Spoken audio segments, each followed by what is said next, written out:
Entre paréntesis. Conversaciones íntimas sobre lo que nos está pasando. Si hay recuperación o no, hace una recesión técnicamente. Con Héctor Rincón. Entre paréntesis.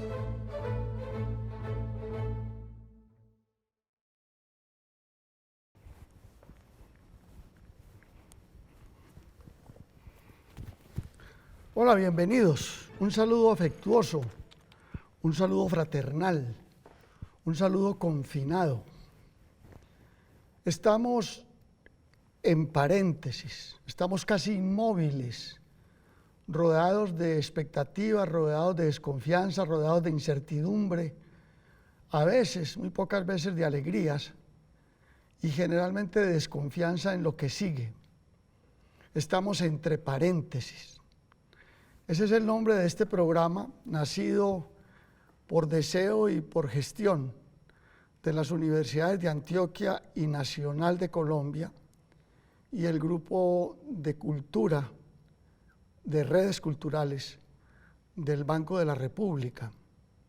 Estas entidades académicas y culturales resolvieron que el periodismo pensante que hacen debe dedicar un espacio a entregarle la palabra a la reflexión alrededor de lo que nos está pasando, pero no a la anécdota, sino a ir un poco más al fondo, más hondo, a encontrar, llamemos opiniones, diagnósticos o pronósticos sobre los efectos residuales que está dejando entre nosotros el coronavirus.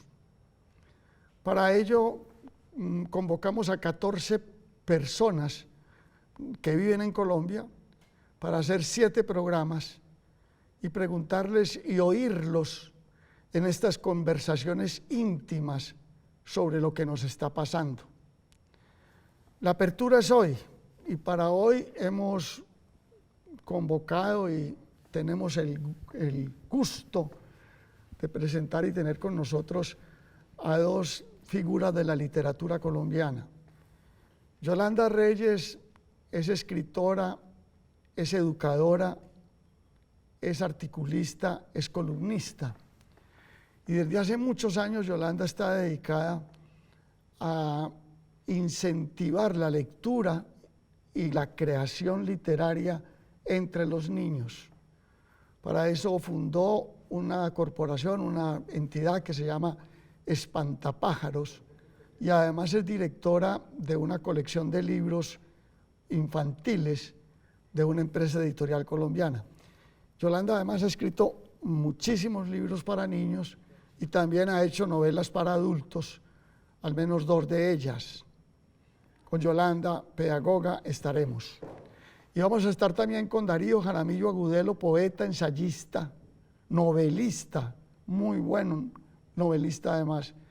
Como poeta, Darío ha merecido premios Nacional de Poesía, Premio Internacional de Poesía García Lorca y un largo etcétera en esa materia poética.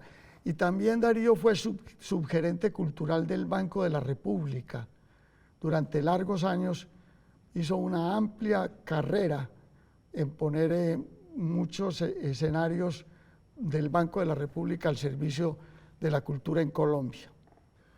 Darío Jaramillo Agudelo, Yolanda Reyes son los 2 invitados a Entre Paréntesis, programa 1.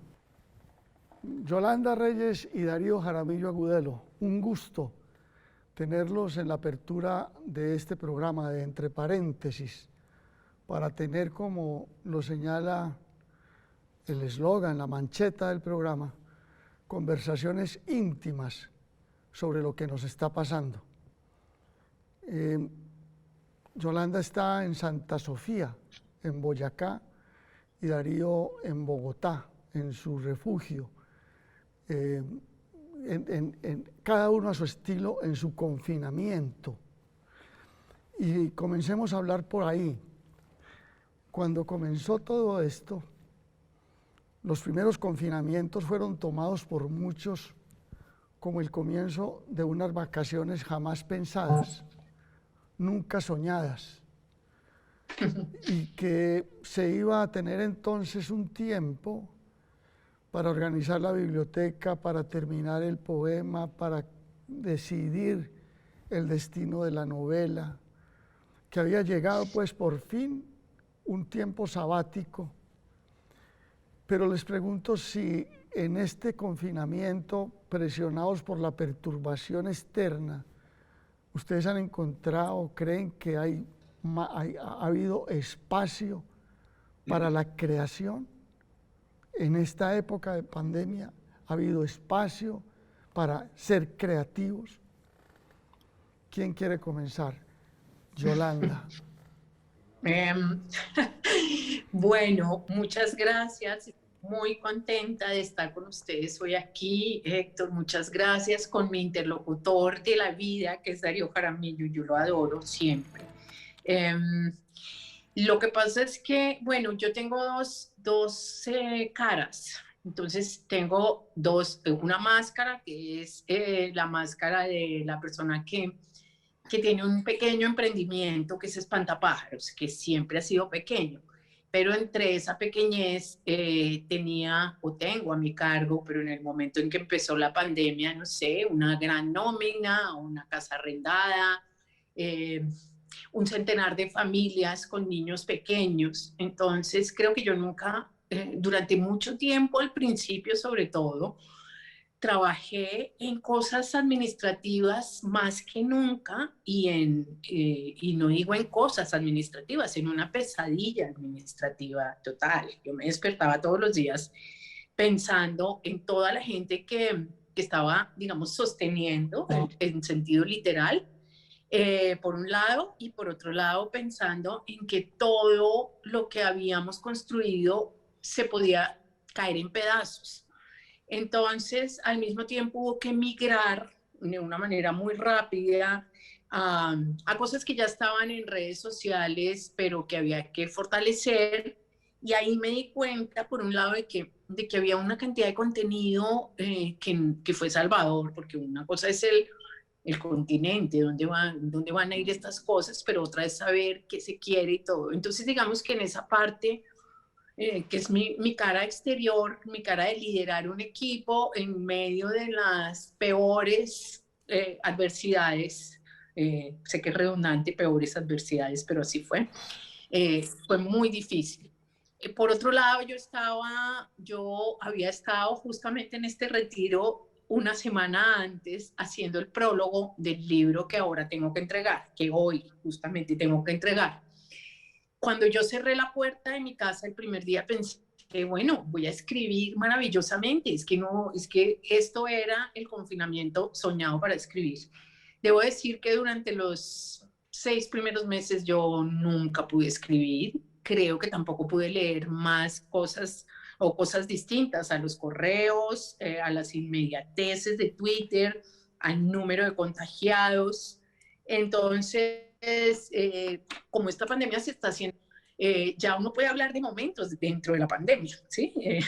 Y ahora, pues no sé si es que de pronto descubrí que había una cantidad de cosas que yo no sabía que sabía, y que eran parte de mi discurso, digamos, no sé si creativo, pero de mi discurso más hondo, que tiene que ver con lo que yo llamo los abrazos de palabras, con el lugar de la literatura en un momento así, con el lugar de las palabras, y entonces eso dio paso a un momento de mucha inspiración, no de mucha escritura, pero sí de mucha inspiración,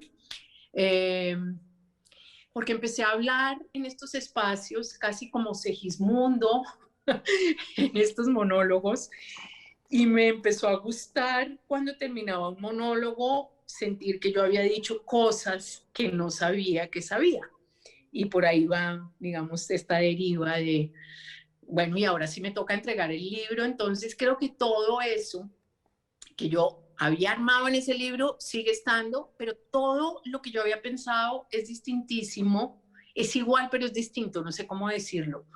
Es el mismo libro con los mismos, digamos, ensayos adentro, pero cada ensayo está escrito como 5 veces una encima de otra. Lo que siento que he hecho es reescribir más que escribir cosas, reescribir. Ya. No sé. Sí. Y, Darío, en estas circunstancias de presión, llamémosla ambiental, de presión informativa de pronto, de la presión de la sociedad que por fuera de casa está pasando tantos aprietos, pues, si es posible o ha sido posible en ese ambiente la creación. Ante todo, muchas gracias por la invitación a esta conversación y muchas gracias por tan maravillosa compañía que siempre me desafía y me pone a pensar más allá de lo que yo soy capaz. Al principio de la peste yo llevé un diario por un proyecto que había colectivo en el cual estaba también Yolanda. Para esta conversación de hoy estuve repasando las páginas que escribí en esos días para tratar de no mentir sobre lo que estaba sintiendo en ese momento. La parte más obsesiva de ese diario, en cuanto a lo que yo aporté a ese diario colectivo, era la insistencia en que estábamos en el día 1, en que no había, que el tiempo se había paralizado y que en vez de ese espectro habitual que uno tiene de las proyecciones cronológicas con un pasado, un presente y un futuro, ahora estábamos en un presente continuo, donde no había mucha claridad sobre si había futuro y donde el pasado no importaba porque era una experiencia borrosa con respecto al hiperrealismo que estábamos viviendo en esos primeros días de pandemia. Esa sensación además comunicaba todo el resto de la forma de conocer las cosas o de abordar las cosas. Porque en principio las rutinas, en lo que a mí respecta, eran las mismas que yo llevo siempre. Simplemente se oficializó que todo el mundo estuviera en su casa encerrado sin salir. Pues yo me mantengo así, encerrado en mi casa sin salir. Sin embargo, el hecho de que se generalizaba cambiaba la vida, cambiaba un montón de circunstancias sociales que uno de los elementos que inducían ese cambio era precisamente esa parálisis de no saber para dónde iba, no saber si no solo presente, si había algo más allá en el tiempo.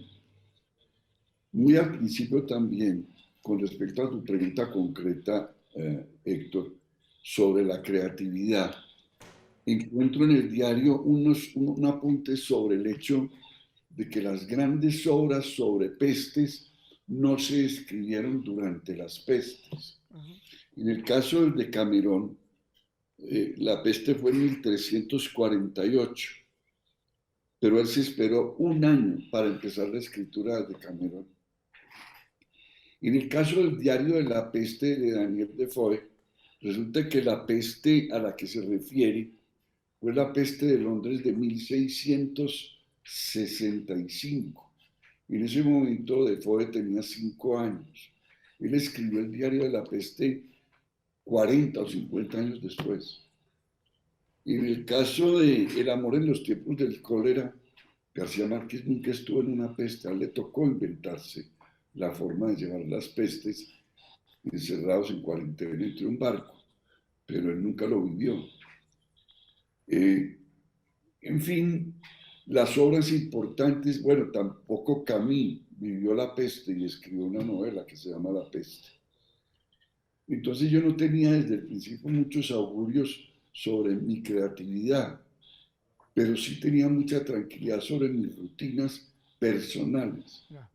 Esas rutinas personales se alteraron fue por la forma como, y yo creo que eso es un tema que más adelante desarrollaremos, como la forma en que cambió mi enfoque sobre la vida social y sobre los valores que imperan en esta sociedad y que sostienen este camino tan desbaratado. Sí. Pero en cuanto a la creatividad, lo que sentí fue lo que les acabo de decir.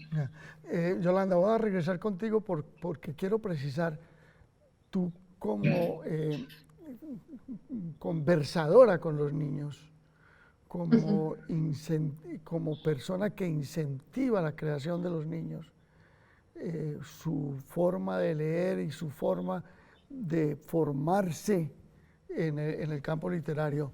Dijéramos, ¿hubo en particular o ha habido en particular algún tropiezo en la creatividad de ellos o qué ha pasado con ellos en estos confinamientos y en estas incertidumbres? Bueno, es que ahí creo que todavía retomo el final del eco de Darío. Con los niños nos faltará mucho tiempo para saber qué ha pasado realmente. Con todo nos falta, creo que me voy a agarrar de esto que dijo Darío. La escritura necesita una perspectiva. Cuando uno está en un duelo, aterrado, o en un terremoto no puede escribir. Y yo creo que esto tiene un terremoto y tiene duelo. Y entonces creo que las cosas tienen que decantarse y que pasará mucho tiempo y no sabemos qué será lo que permanezca y cómo sentiremos esto dentro de unos años.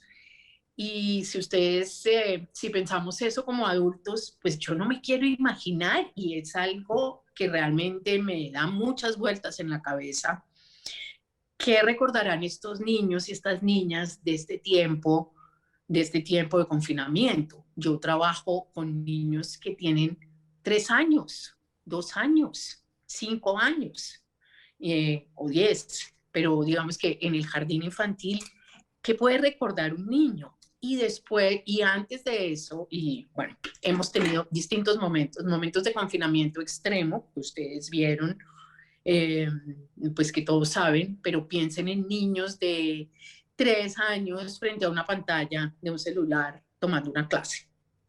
¿Qué significa eso?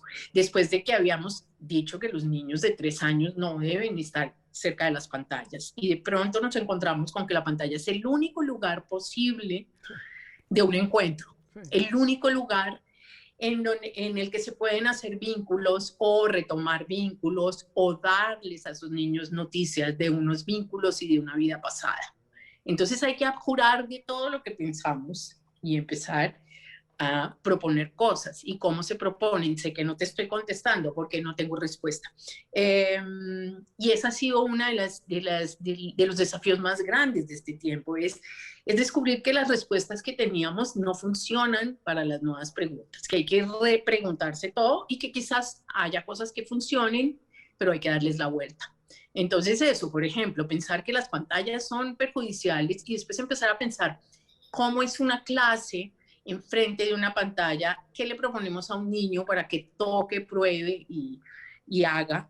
Entonces pensamos en los niños que están en presencia de espantapájaros, pero en su casa pasan cosas al lado de esa pantalla. Bueno, esa fue una de las ideas, sí, y sobre esa pista hemos trabajado. Hoy estamos en las mismas, esto se cierra y ayer se cerró todo Bogotá, la educación de todos los niveles, y entonces hay que volver a estas cosas que habíamos aprendido, pero que ya no nos sirven igual. Lo que aprendimos el año pasado de la pandemia parece que hubiera sido hace tiempos. Ahora lo que tratamos de hacer es mantener esos vínculos, mantener noticias de ser una comunidad. Eso por un lado.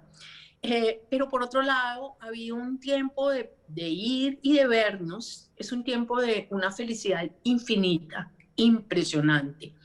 Pero es un tiempo muy raro porque es el tiempo del rostro inexpresivo. Entonces quiero que se imaginen unos niños enmascarados de 2, 3, 4 años. Es aterrador porque yo al principio los veía, necesitaban mucho contacto con la tierra, se revolcaban en el pasto, se querían tocar, abrazar, bueno, y todo ese no tocarse, abrazarse, iba a untarse de tierra, a untarse de arte, a embadurnarse, esa necesidad sensorial de los niños, esa necesidad de lo concreto. Nosotros tenemos una grande privación en este momento de contacto físico, pero somos adultos, pero es que los niños necesitan estrellarse con el otro para saber dónde terminan y dónde empieza el otro. Todo eso faltó. Voy a cerrar con esta idea. yo veía que los niños se acostaban mucho en el pasto y un día dije, no se están acostando solo porque quieran tocar el pasto, se están acostando porque cuando corren necesitan descansar, porque se cansan. Yo nunca había visto a un niño de 3 o 4 años acostado sin aire, pues digamos, no digo asfixiado, no, con un tapabocas puesto que le impide hacer esta expansión del aire. Y entonces pienso en una frase de Piero, de una canción que me ha acompañado todo este tiempo, que es, y el aire de los labios, que son las palabras. ¿Qué significa? Y no para los niños, ¿qué significa para una sociedad? Esta es la sociedad del rostro inexpresivo, esta es la sociedad sin cara, esta es la sociedad solo con ojos. Este es el tiempo de solo tener ojos y descubrir que los ojos solos no funcionan como expresión. Los ojos necesitan la cara completa. ¿Qué significa eso para los niños? Es algo que me parece perturbador, me parece una pregunta desafiante. Faltará mucho tiempo, yo diría que 20 años, yo quisiera estar cuando alguien diga la generación de estos niños, esto más o menos es lo que se puede decir, o esto es más o menos lo que pasó, con todas las diferencias. Y además ahí hay otro problema. ¿Ah? Sí, y hay otro problema ahí que es lo de las brechas. Sí, esperar 20 años a ver qué fue la cicatriz que no se pudo curar o qué les quedó. ¿Qué pasó ahí? ¿Cómo crecieron? ¿Qué pasó en su vida, en el momento crucial de su vida? ¿Qué pasó con eso? ¿Y qué pasó en este grado de desigualdad que es el mundo y que ha golpeado de la manera más terrible y más violenta a los niños más pobres del mundo, que están por aquí cerca? Bueno, vamos a hacer un paréntesis, entre paréntesis, para volver a conversar con Yolanda Reyes y con Darío Jaramillo sobre el hecho creativo. Hay algo que quiero preguntar sobre algo que dijo un literato cuando recién comenzábamos los confinamientos. Ya volvemos.